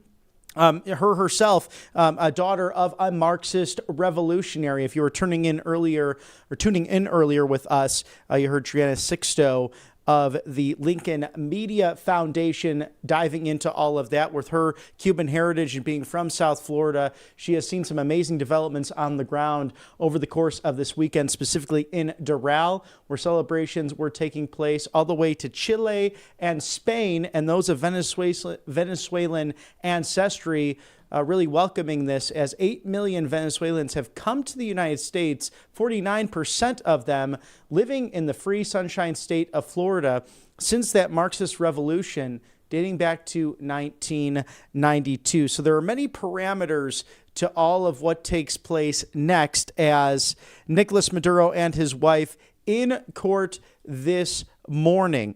And this was in New York before the 92-year-old Judge Alvin Hellerstein, who was appointed by President Bill Clinton. He's the judge who also oversaw the highly profiled Michael Cohen case dating back roughly 6 or so years right now. The attorney for Mr. Maduro. Now, Barry Pollock, also a very high-profile attorney in New York, among other jurisdictions, having gotten his bachelor's at Indiana University and his law degree at Georgetown in Washington, D.C. Also someone who represented Julian Assange, so someone who's seen as an expert in these extradition cases, as if you can remember, Mr. Assange was held up in the Ecuadorian the embassy there in London, England, for a period of time, actually a number of years, in regards to his case. So what's interesting about what took place here, I'm going to put my lawyer hat on for a moment, although I do not have a legal degree or a piece of paper regarding that, but Mr. Maduro waiving his right to a speedy trial under the Speedy Trial Act and the reading of charges. So what does that mean in the moment? This allows his attorneys to review what is a pile of evidence, roughly having 60 or so days to do that. The next court date set for St. Patrick's Day, March 17th, at 11 a.m. Eastern, back in that courtroom, as many attorneys, including Jonathan Turley in Washington, D.C., an expert on these various cases, speaking to a voluminous amount of a discovery process that needs to take place regarding all of the intelligence gathered by the federal government, what those charges are specifically. And Barry Pollock will have his hands full, someone very capable in the defense of Nicolas Maduro when it does come to these narco trafficking charges and cocaine trafficking issues that are being presented amongst weapons charges. But lots to go through. And as some have put it, it's almost like looking for a needle in a haystack, or going into Russia as the Nazis did back during World War II, into the cold of winter there, because it's such a pile of information as these defense attorneys, or one attorney themselves, because of national security issues, will go into a room that is safeguarded so that leaks cannot happen. And that was the biggest concern of why Congress was not notified. First of all, the legal argument for it, and based on Article 2 of Section 2 of the Constitution of the United States, per the authority of the executive office of the President of the United States, President Trump did not have to do that. Now, you'll hear the other side claiming that's not the case, but again, they're all being notified of this week with House and Senate leadership and the Gang of Eight, and then every member come next week. But I believe there's no question our good viewers here would recognize that the Democrats, Congress would have likely leaked it, as President Trump and Secretary of State Marco Rubio, Secretary of War Pete Hegseth, touching on during the press conference. Now, there is a lot of talk of Marina Corina Machado and where she all fits into these situations and negotiations, perhaps the person that will ultimately, as the leader of the opposition, end up as president of Venezuela. We'll watch all of that. President Trump stating over the weekend, a nice lady, and the Nobel Peace Prize winner who dedicated her award to President Trump, but stating that it would not necessarily work in its current form. So we'll watch all of this as the United States really now is in control of Venezuela.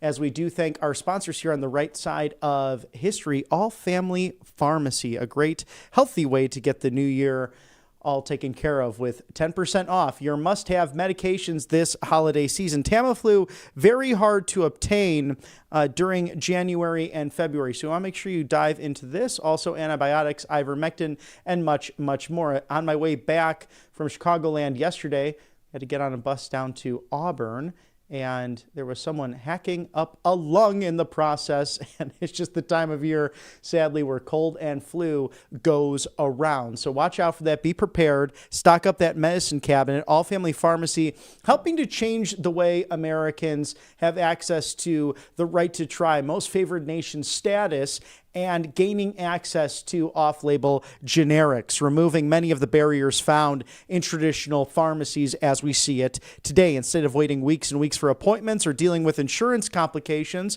customers can order online, have their request reviewed by a licensed physician, and receive medications shipped directly to their door. They offer a wide selection, including antibiotics, antivirals, ivermectin, as I mentioned, from NAD+, methylene blue, 300 essential medications, emergency medical kits as well, if you're looking to take advantage of the deals post-Christmas. These medications can be found at allfamilypharmacy.com/RSBN. That's code RSBN10. Scan that QR code there now for all of the savings. Thank you as well to Monetary Gold for wealth, security, preservation. Grab that complimentary presidential gold guide today.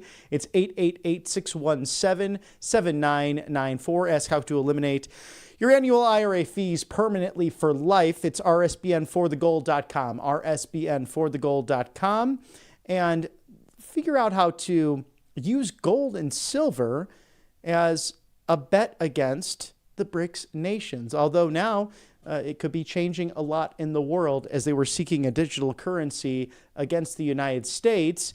Make sure that gold and silver, you can have that tangible materials to hold in your hand and get that next property or even pass on for generational wealth. So call my friend Scott Cheney today, his Los Angeles office, ready to answer those phone calls at 888-617-7994, rsbnforthegold.com. Thank you for sponsoring us on the right side of history. Now, many of you might be fearful of artificial intelligence. I understand it's a very strange time when it comes to the advancements of our technologies, but there is hope. With Venice.ai/RSBN, protect yourself online through text and email, and especially through your phone calls. We all have these little devices now that we use for a number of different things, for fact-finding, for research, but also just to get through our day to day. So protect yourself via the App Store or Google Play. 20% off with code RSBN at venice.ai/RSBN. They are leading in this whole realm of defending yourself and your online persona and character, because you don't want anything to follow you that might be something that would prevent from being acquired by another company or obtaining another job, or even something that might look like a slight on your record for whatever reason it might be. Venice.ai/RSBN is the go-to. Again, 20% off with code RSBN at the App Store or the Google Play Store. Venice.ai/RSBN. We are diving into what really is the biggest story, the apprehension of Nicolas Maduro and also his wife, Ms. Flores, as we look at the future of their country, the future of the Venezuelan people. Do they return to rebuild their nation, which was once incredibly free, full of capitalism, had oil there that was literally coming out as liquid gold? The fact is $110 billion of an oil industry has been depleted to 0.8% of global output around the world. And the irony cannot be overlooked that you have an individual of Mayor Mamdani who is pledging to go against the rugged individualism that built America and built the Western world to this hyper belief in collectivism, as he put it, that it has this some sort of warmth and almost as if you're putting on a cozy blanket and enjoying your favorite Netflix show before you go to sleep under a blanket of so-called freedom and prosperity, under this utopia that he wants to put into place, that Senator Bernie Sanders, who swore him in the public ceremony on January 1st, wants, as well as AOC times 3 and the squad, who seem to be in cahoots with a Minnesota fraud scheme that is now going to the likes of Maine and involving illegal immigrants in the Somalian community. So lots to digest over the Christmas and New Year's holiday. What we do know at the moment, that these people in history have always been wrong about it. They have condemned the church. They have attacked those, especially Christians, and many of them fleeing their homelands from El Salvador to Panama to Cuba, which is now seemingly running at least the security apparatus of the former Maduro regime, as many of them were in the crosshairs of American military might. Over 150 aircraft used in the course of 2.5 hours, and the Delta Force to follow. If you caught any of that amazing footage over the weekend, Godspeed and thank you to the men and women who put themselves in harm's way. And it's being reported that no injuries no deaths for American military might. Every branch of the military used in this operation. And there was at least one initial injury, but everyone is coming back home. And some helicopters taking on anti-aircraft fire, but it's remarkable to watch the might of the American military. It truly is second to none, to quote Secretary of War Pete Hegseth, and the operation of what's been declassified by the chairman of the Joint Chiefs of Staff, General Dan Raisin Kane. So earlier in court this morning, Maduro and Flores both pleading an immunity defense. The reason why this might not work is Noriega back in the Bush 41 administration did the same, was guilty on 8 of 10 charges, serving 17 years of a 40-year sentence, being released in 2007, and then extradited back to Panama and France to face even further charges for his narco-terrorism that he was convicted of as the dictator of Panama, and dying in 2017. So there is a strong precedent of this being a criminal case rather than simply a military takeover of a nation. We will watch this all in real time as people are now calling this, including the president himself, the Don Roe Doctrine, a play on words of the Monroe Doctrine, dating back to President James Monroe. At the time, European influence coming into South America and the Western Hemisphere, and the president putting his foot down and stating, no, it's not going to harm United States sovereignty and security in that process. And we're seeing that now, but in a different direction.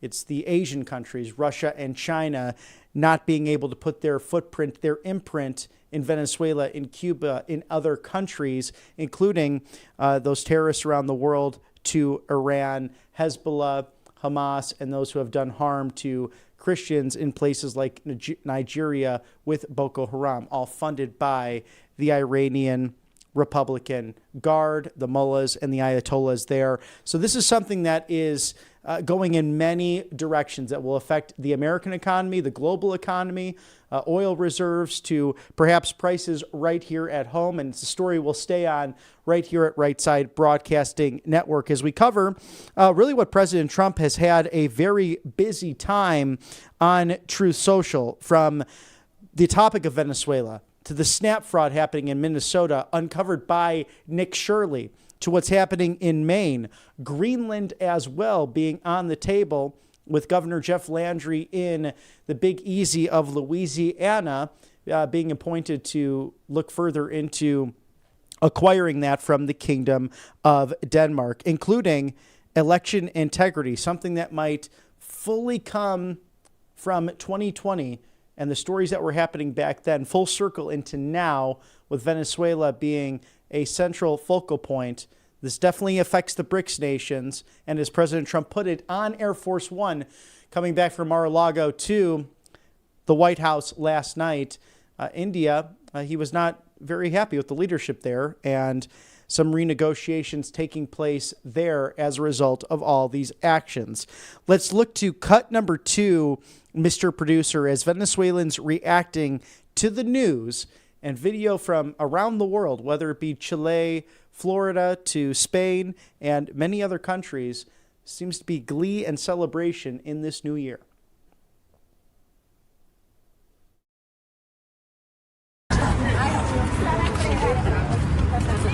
¿Qué opinas sobre la noticia de la captura de Maduro? Es un éxito de Trump. Le agradecemos a Trump porque va a votar el comunismo de Centroamérica y Suramérica. Ah, muchas gracias, muchas gracias, muchas gracias. Bandera, bandera, bandera. ¿Qué sobre de la noticia? Felicidad, ¿Sí? Pura felicidad, Venezuela libre. Muchas gracias. Estamos felices de tantos años, 26 años de corrupción, de asesinato, de dictadura. Estamos felices. Gracias, Trump. Gracias, adiós. Adiós. Sí, sí. Wow. Que sobrinas de la noticia. 20 years. My husband, he's free. Oh, in English, great. Oh, my husband. She's American, but in Venezuela. Oh, okay, okay. Gringa. Mi esposo de Venezuela para 20 años aquí, looking for freedom. Bueno. Thank you so much. Thank you so much. And as you saw there in South Florida, the celebrations taking place both in Spanish and English with the Venezuelan population. It's very important to note that Florida taking up 49% of the 8 million, that population coming from Venezuela. Many of these people losing everything and leaving home to start a new life in the United States of America. And we will see who will return potentially to build up what really is a great civilization and wonderful people, and a country that could be back in their hands in a matter of weeks or months, as we will see what develops here with this incredible story breaking the 2026 new year. With cut number 8, Mr. Producer, more Venezuelans reacting to the news in the Southern Hemisphere.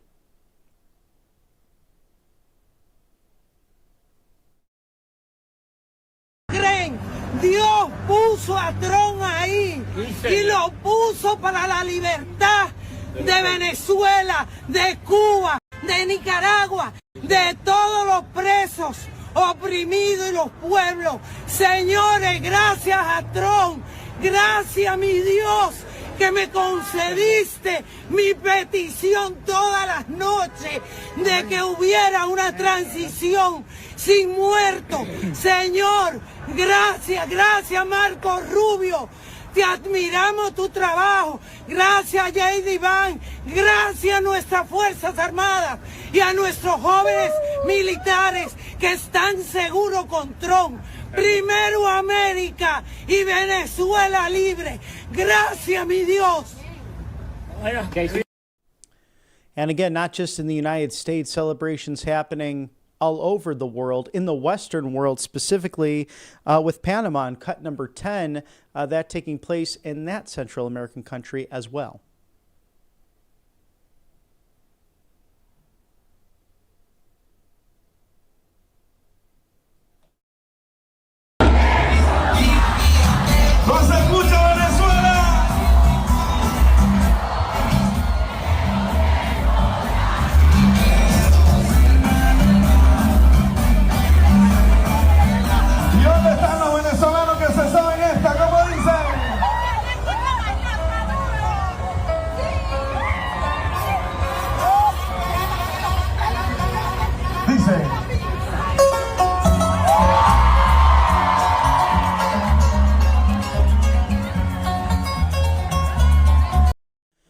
So this does beg the question, where does this lead to American might throughout the world? It's sure to put fear into the hearts of our enemies. It's sure to put some fear into and second thoughts into our friends' minds, as we've now seen strikes from Iran just last year, where the American military went undetected to stop nuclear facility and procurement from taking place in Tehran, to now an operation that was months in the making, that was not leaked and delayed due to weather, really executed at the highest level of its professional nature, thanks to the civilian command of this 47th Commander-in-Chief.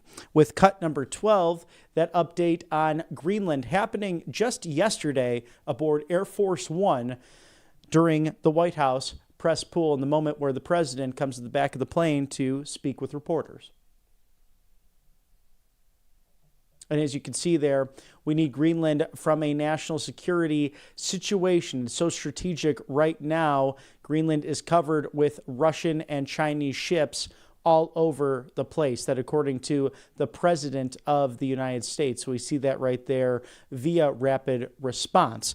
So we'll see as this all really unfolds, as this morning, Nicolas Maduro, his wife, Ms. Flores, all pleading not only an immunity defense and claiming that he is a decent and honorable man, but still defiant, wearing a black shirt over his yellow jumpsuit, stating that he's still the president of Venezuela, pleading not guilty to terrorism charges, and again, waiving the Speedy Trial Act and reading of the charges so his attorneys can review. After that took place in court, which is his right, he was then granted Miranda, and ultimately that's when you are arraigned and given your list, your mandate of what will then take place in a court of law here in the United States. So March 17th, the next court date for Nicolas Maduro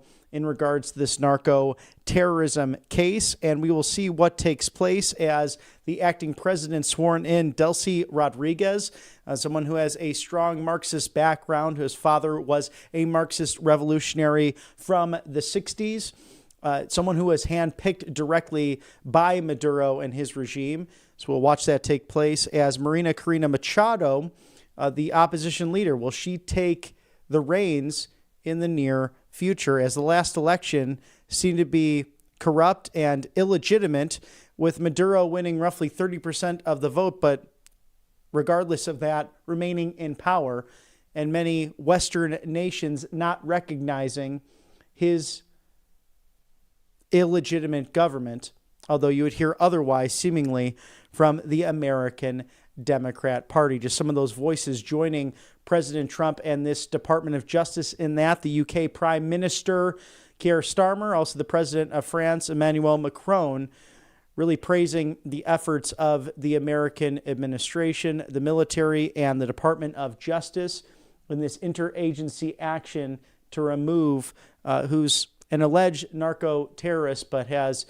quite the accusations up against him, being indicted. And as Secretary of State Marco Rubio mentioned, someone who was sought after by the first Trump administration, the second, and of course even Joe Biden, who was offering at the time a $25 million reward, but someone that did not follow through with that action while in office. Thank you to allfamilypharmacy.com/RSBN. 10% off of your must-have medications this holiday season as we continue to celebrate Christmas and the New Year. It's not quite over yet, but sadly, cold and flu do follow this time of year.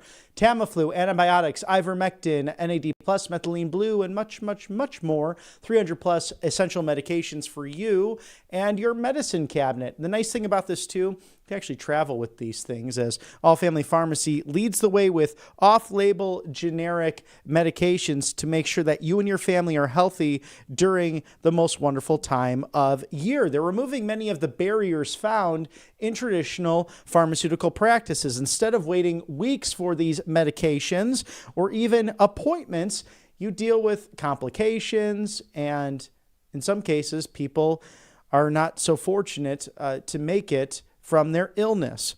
So you can order online, have their request reviewed by a licensed physician right here in the United States, and receive those medications shipped directly to your door. They offer this wide selection, as I mentioned earlier, at allfamilypharmacy.com/RSBN. Get 10% off right now. Code RSBN10, RSBN10. I'm sure you're familiar with that from last year. Scan that QR code there, and you will get the much needed medications to take with you on the road or to have set up by your medicine cabinet right there at home. allfamilypharmacy.com/RSBN. Also very grateful for this time of year. mypillow.com/RSBN. It's still the Christmas sale. Save up to 80% this season with code RSBN with our friend, the CEO of mypillow.com/RSBN. It's Mike Lindell. He's also a Republican gubernatorial candidate in Minnesota, and that's where they make all of their great products. Over 2,000, in fact, right there in those manufacturing facilities and the studios of Mr. Mike Lindell. A great team. Some of the most generous, gracious people out there. Support Mike Lindell and Right Side Broadcasting Network. mypillow.com/RSBN. Again, over 2,000 opportunities for things like the My Slippers, My Pillow 1.0, My Pillow 2.0, My Coffee, and those Giza Dream Sheets, among many others, this Christmas season. Save up to 80%. Go to mypillow.com/RSBN and maybe shop for yourself now. Maybe Santa didn't bring exactly what you wanted, so you might get a gift for yourself there over at mypillow.com/RSBN. If you like what you see as your go-to live desk, we don't cut anything. We bring it right to you with the 45th and 47th President of the United States, the 50th Vice President, and the 119th Congress. Support us right here at Right Side Broadcasting Network. It's rsbnetwork.com/donate. You can also text RSBN to 801-801 and send check or money order to 1550 Opelika Road, Suite 6, Box 344, the loveliest village on the plains. That's Auburn, Alabama, 36830, 1550 Opelika Road, Suite 6, Box 344, the loveliest village on the entire plains. Auburn, Alabama, 36830. We are thrilled to have your support here on the right side of history. And get ready, gear up. We are ready to go for some live coverage of rallies coming up this year in the midterms. As Susie Wiles, the Chief of Staff, mentioning just last year, President Trump is ready to go. I'm sure he knows it now. At the time of her interview, he did not know, apparently, but he'll be out on the road to break those rules. He will be put on the ballot, of course, figuratively speaking, in these new congressional maps. 219 to 213 because of the resignation from Marjorie Taylor Greene of the 14th District of Georgia today. So only 6 seats separate, a net gain of 6 seats between Republicans and Democrats in the House of Representatives. Get all America First updates and exclusive offers right here at rsbnetwork.com/newsletter. Like, share, and subscribe, and tell your friends about us if they do not know about the right side of history and actually getting the real news, op-eds, and a deep dive into the issues of the day with great writers here at the network as well. As we cover the latest from the Trump White House, we'll take a quick commercial break for sponsorships. Stick with us here on Right Side Broadcasting Network. Welcome to Right Side Broadcasting Network, your trusted conservative news outlet. At RSBN, we deliver the truth when the mainstream media falls short. Since 2015, we've proudly broadcasted every single one of President Trump's iconic MAGA rallies, bringing you the excitement and energy live before anyone else. By watching RSBN, you get an unfiltered front row view of the action on the ground. We interview the crowds to give a voice to millions of Americans just like you. We show you President Trump's speeches in their entirety, free from interruptions and censorship. We cover the stories that matter to you with the integrity and passion you deserve. Thank you for choosing RSBN as your home for America First News. Together, we stand strong, united, and informed. So join us and be part of the right side of history. Hey y'all, it's Silk from Diamond and Silk Chit Chat Live. Look, don't forget to watch my show right here at Right Side Broadcasting Network, and I want you to support Right Side Broadcasting Network. It's imperative that you do so, okay? Bye-bye.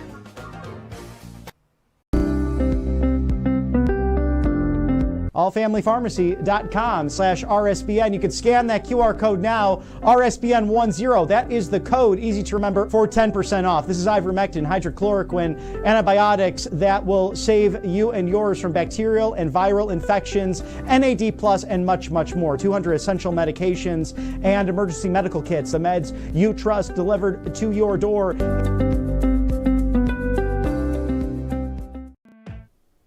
Welcome back to Right Side Broadcasting Network. I'm Robert McNeely as we look at the latest from the Trump White House with cut number 1, Mr. Producer, President Trump stating that we have taken in and will soon be receiving more than $600 billion from tariffs. But the fake news media refuses to talk about it because they hate and disrespect our country and want to interfere with the upcoming tariff decision, one of the most important ever, the United States Supreme Court, because of our security standpoint.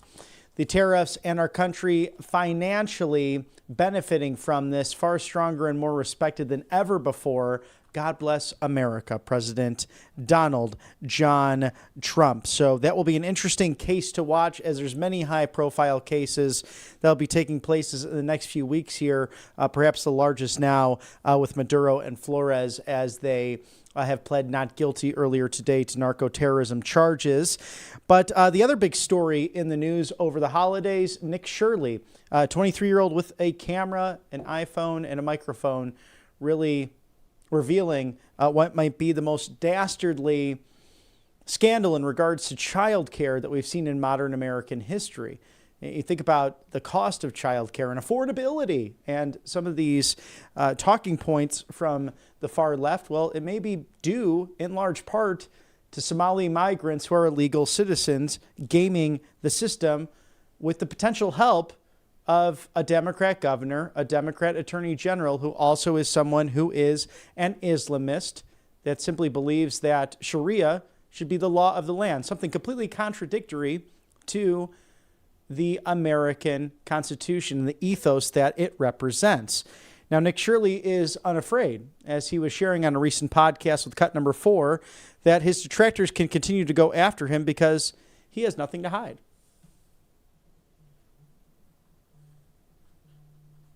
These people are like, I saw something, someone's calling me like a PDF. They're saying all these crazy allegations. I'm like, hey, what sucks for them is they're never going to be able to get me. I don't drink alcohol. I don't do drugs. I'm a virgin. I don't have sex with random girls. You're not going to catch me on no sexual allegation charges. I don't have any addictions. I don't have any vices. So what are these people going to get me for? They're done. I'm religious. I believe in God. I'm everything they hate. I love that. So what are they going to get me for? They can't get me for anything.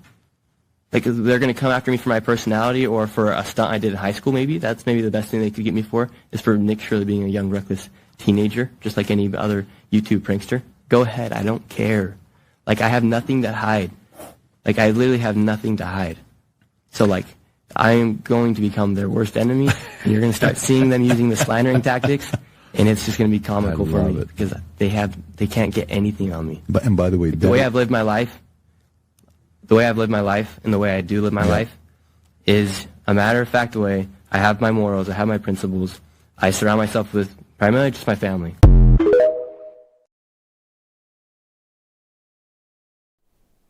And these allegations of Minnesota fraud with the daycares harkening back to Congressman Jason Lewis, who represented Minnesota roughly a decade ago with a single term in Congress and then running for the United States Senate, and his profession doing what yours truly gets to do, someone from the radio who exposed many of these issues when no one was listening. As a congressman with Cut Number 13, this has been going on for some time.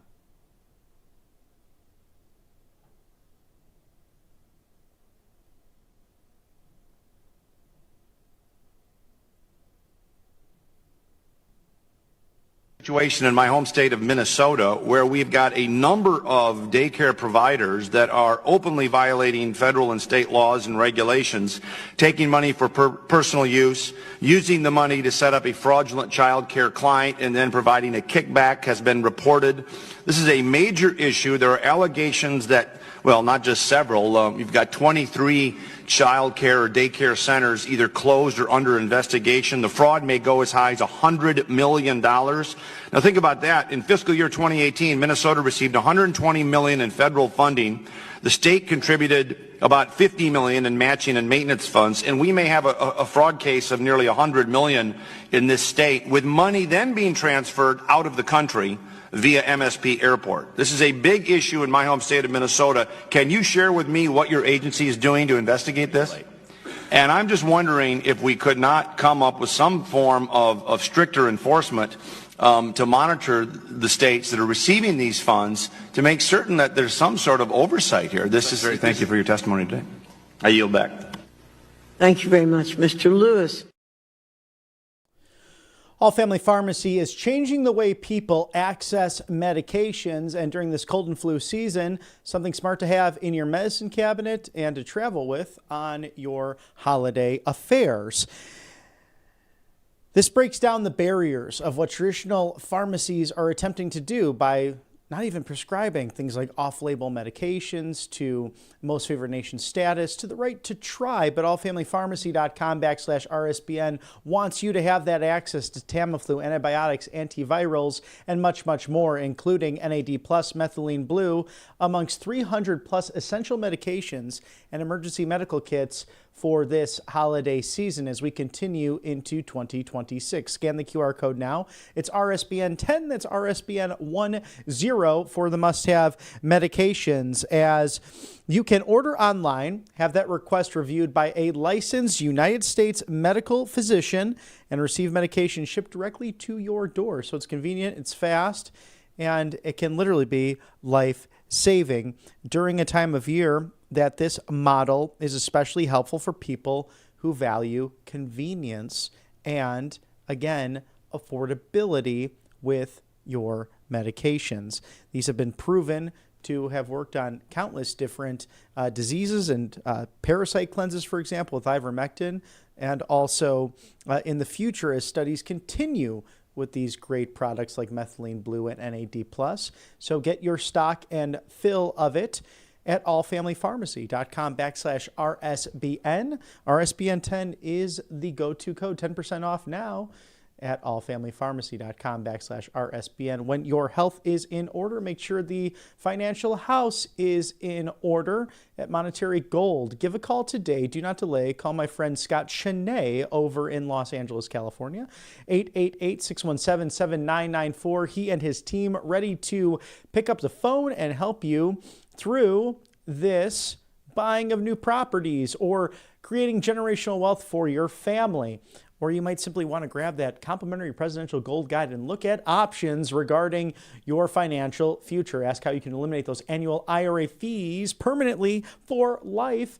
Do not let that prevent you from taking on the BRICS nations. Of course, peacefully and patriotically, with all of the news out there and with governments that change and destabilize currencies, and the fact that the United States dollar going down purchasing power by 40% over the last 2 decades, paper currency simply cannot hold up. Digital assets might be an issue in the near future as well. But what does not change, gold and silver, as it continues to grow at a rapid pace since Inauguration Day last year. RSBN4thegold.com is the place to go, the leader in diversification and wealth and securities right here at home.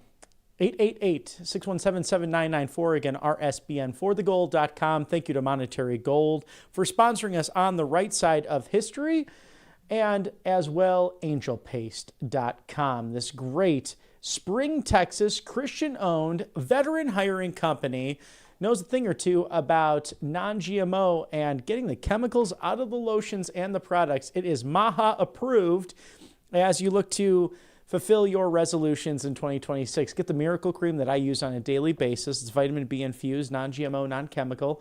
Also, the orange option, vitamin C infused, a great boost this time of year with cold and flu all around us. Experience the miracle that is angelpaste.com and paint the town red with their natural facial spray. Great for a first date, great for the 50th wedding anniversary, or anything in between as we continue to enjoy the holiday season. Angelpaste.com is the place to visit, is the place to go, as I highly recommend that you go to and visit President Trump's page at Real Donald Trump. We'll be covering so much of what he's posted over the course of the last day or so in regards to Venezuela, to the SNAP fraud, to Greenland, the status of that, also to election integrity and the stories that affected 2020 and beyond. Some really interesting insight as to what might be around the corner. Now with Cut 21, if you did not see it over the weekend, the Minnesota fraud issues may actually be affecting other states, including Maine. We revoked her visa. It's an F1 visa, I believe. We revoked it, and here's why. And I'll say it again. I said it everywhere. Let me be abundantly clear, okay? If you go apply for a visa right now, anywhere in the world, let me just send this message out. If you apply for a visa to enter the United States and be a student, and you tell us that the reason why you're coming to the United States is not just because you want to write op-eds, but because you want to participate in movements that are involved in doing things like vandalizing universities, harassing students, taking over buildings, creating a ruckus, we're not going to give you a visa. If you lie to us and get a visa and then enter the United States and with that visa participate in that sort of activity, we're going to take away your visa. And once you've lost your visa, you're no longer legally in the United States, and we have a right, like every country in the world has a right, to remove you from our country. So it's just that simple. I think it's crazy. I think it's stupid for any country in the world to welcome people into their country that are going to go to your universities as visitors. They're visitors. And say, I'm going to your universities to start a riot. I'm going to your universities to take over a library and harass people. I don't care what movement you're involved in. Why would any country in the world allow people to come and disrupt? Now, we gave you a visa to come and study and get a degree, not to become a social activist that tears up our university campuses. And if we've given you a visa and then you decide to do that, we're going to take it away. I encourage every country to do that, by the way, because I think it's crazy to invite students into your country that are coming onto your campus and destabilizing it.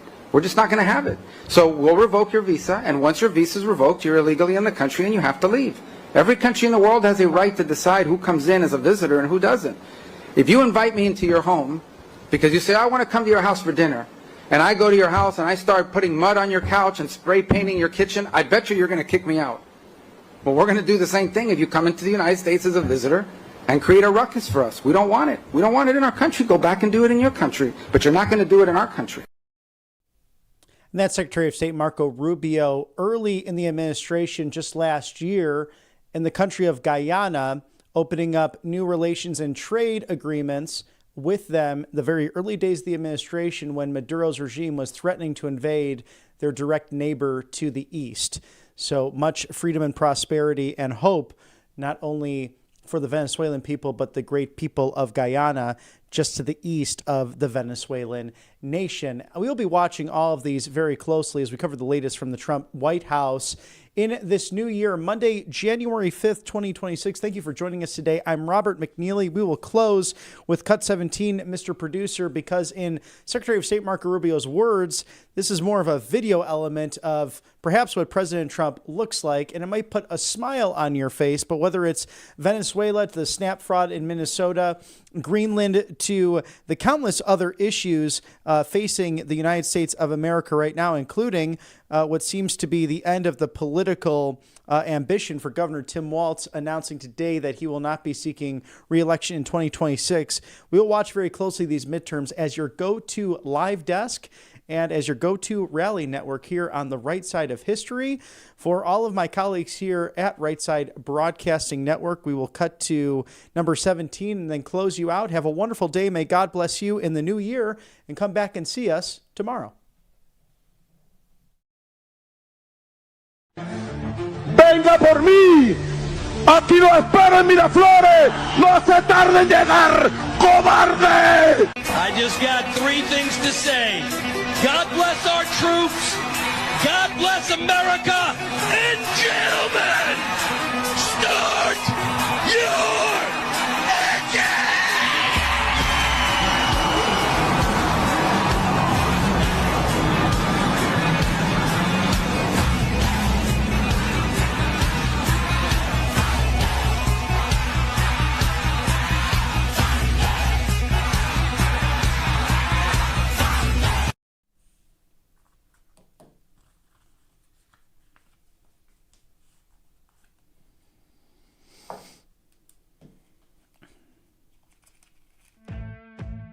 Welcome to Right Side Broadcasting Network, your trusted conservative news outlet.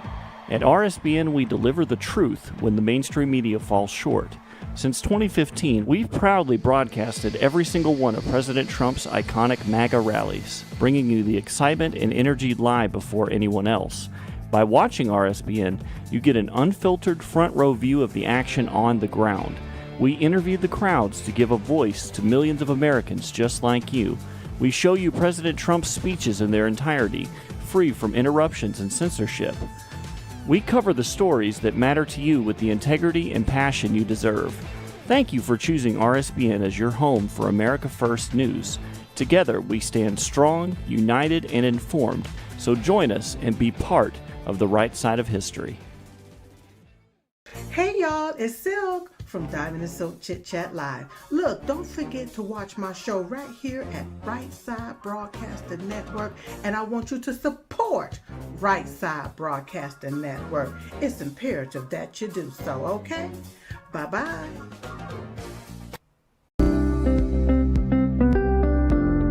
allfamilypharmacy.com/RSBN. You can scan that QR code now, RSBN10. That is the code, easy to remember, for 10% off. This is ivermectin, hydrochloroquine, antibiotics that will save you and yours from bacterial and viral infections, NAD+, and much, much more. 200 essential medications and emergency medical kits, the meds you trust delivered to your door.